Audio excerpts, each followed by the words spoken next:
Good morning. Market വ്യൂവിലേക്ക് എല്ലാ പ്രേക്ഷകർക്കും സ്വാഗതം. ആദ്യം ഹെഡ്ലൈൻസ്. ഹ്രസ്വകാല തിരുത്തലിൽ വിപണികൾ ഇന്നും നഷ്ടത്തിലേക്കെന്ന് സൂചന. വിദേശത്തും ടെക് മേഖല താഴ്ചയിൽ. US ഏഷ്യൻ വിപണികളിൽ ഇടിവ്. ക്രൂഡ് വില കുറഞ്ഞു, സ്വർണ്ണവില കൂടി. ഓഹരി വിപണികളിൽ പങ്കാളികളാകുന്നവരുടെ എണ്ണത്തിൽ വർധന. തുടർച്ചയായ മൂന്നാം മാസവും ഡിമാറ്റ് അക്കൗണ്ടുകളുടെ എണ്ണം 40 ലക്ഷം കടന്നു. ഫെബ്രുവരിയിൽ ആരംഭിച്ചത് 43.5 ലക്ഷം അക്കൗണ്ടുകൾ. ബഹിരാകാശ മേഖലയിൽ പ്രത്യക്ഷ വിദേശ നിക്ഷേപ മാനദണ്ഡം പ്രഖ്യാപിച്ച സർക്കാർ 2033 $44 ബില്യൺ നേടുമെന്ന് പ്രതീക്ഷ. ഉപഗ്രഹങ്ങൾക്കുള്ള ഘടകങ്ങളുടെ നിർമ്മാണത്തിന് 100% വിദേശ നിക്ഷേപമാകാം. നിശ്ചയിച്ച പരിധിക്കപ്പുറമുള്ള നിക്ഷേപങ്ങൾ സർക്കാർ അനുമതിയോടെ മാത്രം. മുൻകൂർ നികുതി അടയ്ക്കാനുള്ള അവസാന തീയതി ഈ മാസം 15. വർഷം 10,000 അതിലേറെയോ നികുതി ബാധ്യത പ്രതീക്ഷിക്കുന്നവർക്ക് മുൻകൂർ നികുതി അടയ്ക്കാം. അടയ്ക്കാതിരുന്നാൽ പ്രതിമാസം 1% പിഴപ്പലിശ. സമയപരിധി കഴിഞ്ഞാൽ ഒരു മാസത്തെ പലിശ സഹിതം മാർച്ച് 31 വരെ മുൻകൂർ നികുതി അടയ്ക്കാം. RBI നിയന്ത്രണങ്ങൾക്കിടയിലും പേടിഎമ്മിന്റെ ഭാവിയെക്കുറിച്ച് ശുഭാപ്തി വിശ്വാസം പങ്കുവച്ച് വിജയ് ശേഖർ ശർമ്മ. പേടിഎമ്മിനെ ഏഷ്യയിലെ കരുത്തരാക്കുമെന്ന് സ്ഥാപകൻ. രാജ്യത്ത് സ്റ്റാർട്ടപ്പ് അനുകൂല സാഹചര്യം സൃഷ്ടിക്കുന്നതിൽ നിയന്ത്രണത്തിന് പ്രാധാന്യമേറെയെന്ന് ടോക്കിയോയിലെ സാമ്പത്തിക സാങ്കേതിക സമ്മേളനത്തിൽ പരാമർശം.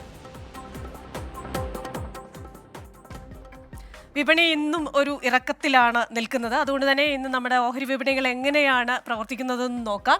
ദേശീയ ഓഹരി വിപണിയിലേക്ക് വന്നു കഴിഞ്ഞാൽ 25 പോയിന്റ് താഴ്ന്ന് 22,333 എന്ന നിലയിലാണ് ഇന്ന് വ്യാപാരം നടക്കുന്നത്. ഇനി ബോംബെ ഓഹരി സൂചികയിലേക്ക് വന്നു കഴിഞ്ഞാൽ ചെറിയൊരു ഇടിവാണ്. 9 പോയിന്റ് താഴ്ന്ന് 73,667 വ്യാപാരം നടക്കുന്നത്. നമ്മോടൊപ്പം ഇന്ന് നമ്മുടെ അതിഥിയുണ്ട്. അതിനു മുൻപ് കഴിഞ്ഞ ദിവസം ഈ അതിസമ്പന്നരുടെ പട്ടികയിൽ ഒരു മാറ്റം വന്നിരുന്നു. എലോൺ മസ്കിന്റെ ആ പദവി കയ്യാളി ആമസോണിന്റെ ജെഫ് ബെസോസ് മുന്നിൽ വന്നു. അതേപോലെ തന്നെ അതിസമ്പന്നരുടെ കൂട്ടത്തിലേക്ക് മുകേഷ് അംബാനിയും ഗൗതം അദാനിയും മത്സരിക്കുന്നുണ്ട്. ഈ ലിസ്റ്റിൽ ഏക മലയാളിയുള്ളത് നമ്മുടെ MA യൂസഫ് അലിയാണ്. നമുക്ക് ഗസ്റ്റിലേക്ക് പോകാം. ശ്രീ പോൾ തോമസ് ആണ്, executive director DBFS. Shri Paul Thomas, very good morning. എന്തായാലും വിപണിയിൽ ഇന്ന് തിരുത്തൽ, ഒരു ചെറിയ ഷോർട്ട് ടേം തിരുത്തൽ ഉണ്ടാകുമെന്നാണ് മനസ്സിലാക്കുന്നത്.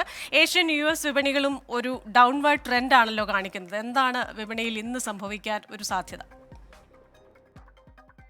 Good morning. ഇന്ന് മാർക്കറ്റ് ചെറിയ ഗ്യാപ് ഡൗണിൽ തന്നെയാണ് ഓപ്പൺ ചെയ്തത്. അതിനുശേഷം മാർക്കറ്റ് താഴെ നിൽക്കുകയാണ്. കാര്യമായിട്ട് ഒരു ഏകദേശം ഫ്ലാറ്റ് ലെവലിലേക്ക് വന്നെങ്കിലും വീണ്ടും ഒരു സെല്ലിംഗ് പ്രഷറാണ് മാർക്കറ്റിലുള്ളത്. മാർക്കറ്റിനെ സംബന്ധിച്ചോളം 22,200 ലെവല് ഇന്ന് നിഫ്റ്റിയെ സംബന്ധിച്ചോളം നല്ലൊരു സപ്പോർട്ടായിട്ട് നമുക്ക് കണക്കാക്കാം.